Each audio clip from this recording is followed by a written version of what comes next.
کیا واقعی آپ دنیا میں جو مظلوم مسلمان ہیں ان کی مدد کرنا چاہتے ہیں؟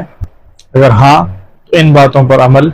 کرنا انتہائی ضروری ہے۔ حدیث مبارکہ تو آپ نے کئی مرتبہ سماعت کی ہوگی کہ جس میں نبی کریم صلی اللہ علیہ وسلم نے بیان فرمایا کہ مسلمانوں کی مثال ایک جسم کی طرح ہے کہ جس عضو میں بھی اگر درد یا تکلیف محسوس ہو تو پورا جسم اس تکلیف کو محسوس کرتا ہے اور اس کے نتیجے میں نیند اڑ جاتی ہے اور بیمار ہو جاتا ہے پورا کا پورا جسم کسی ایک عضو کی تکلیف کی وجہ سے۔ اب اس میں ایک اہم چیز جو ہمیں پتہ چلتی ہے وہ احساس ہے۔ سب سے پہلی بات احساس ہے کہ انسان کے اندر، بالخصوص مسلمان کے اندر، یہ احساس ہو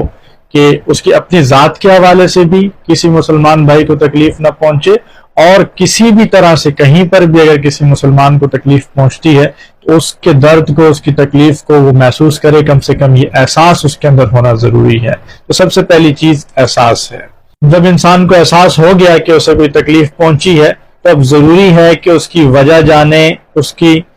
تشخیص کرے کہ آیا وہ کیا ایسی غلطی یا بد پرہیزی ہوئی ہے جس کی وجہ سے کوئی عضو متاثر ہوا ہے اور جس کی وجہ سے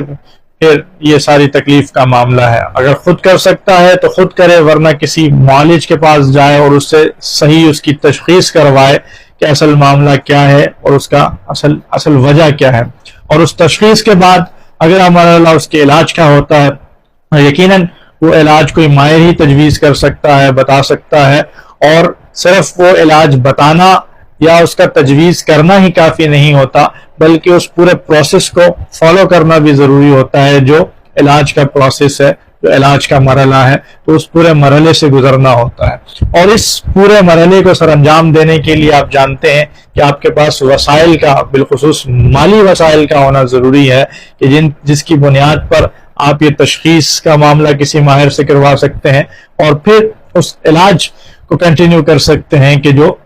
اس درد یا تکلیف کو دور کرنے کا سبب بنے گا۔ تو بنیادی طور پر یہ چیزیں ضروری ہیں، اور اسی دوران اس کے اندر ان تمام چیزوں سے احتیاط بھی کرنی ہوتی ہے، پرہیز بھی کرنا ہوتا ہے کہ جس کے نتیجے میں یہ معاملہ مزید بڑھ سکتا ہے، اس کے اندر مزید پیچیدگی پیدا ہو سکتی ہے، تو اس سے بچنا بھی ضروری ہوتا ہے۔ تو ان تمام اسٹیپس کو فالو کر کے ہی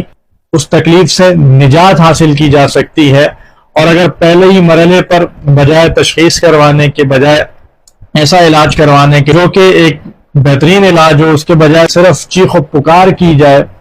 اور پھر ٹوٹکے اپنانے شروع کر دیے جائے تو یقیناً اس سے بات بنے گی نہیں بلکہ بگڑے گی۔ تو اسی طرح سے اگر مسلمانوں کو کہیں بھی تکلیف پہنچتی ہے تو سب سے پہلے اس کا احساس ہمارے اندر پیدا ہونا ضروری ہے، اس کے بعد ہمیں اس کی تشخیص بھی کرنی چاہیے، اور جو اہل علم ہے وہ اس کی صحیح معنوں میں تشخیص بھی کر کے بتائیں کیا ہے وجوہات کیا ہیں، مسائل کیا ہیں، اور پھر حل کی طرف جائیں۔ حل بھی ایسا کہ جو صرف محدود دنوں کے لیے نہ ہو، صرف جذبات پر مشتمل نہ ہو، بلکہ وہ ایک قابل عمل اور ایک لانگ ٹرم کے اعتبار سے حل ہو، اور اس کے لیے باقاعدہ جد و جہد کی جائے، کوشش کی جائے، مختلف وسائل، ذرائع جو استعمال کیے جا سکتے ہیں وہ استعمال کیے جائیں۔ تو آج کی یوتھ کے لیے بالخصوص ان تمام مسائل کے تناظر میں اپنے علم کو بڑھائیں، اپنی نالج کو بڑھائیں، اور اسی طرح سے اپنی اسکلز کو بڑھائیں، اپنے ہنر کو بڑھائیں کہ جو کسی بھی طور پر ان تمام معاملات کے دوران آج کی اس میڈیا کے حوالے سے بہت زیادہ کام دے سکتے ہیں۔ تو اس ہنر اور اسکل کو ضرور بڑھائیں، اور اس کے ساتھ ساتھ اپنی فائنینشیل کنڈیشن کو بھی بہتر کرنے کی کوشش کریں تاکہ جہاں وسائل صرف کرنے کی ضرورت آئے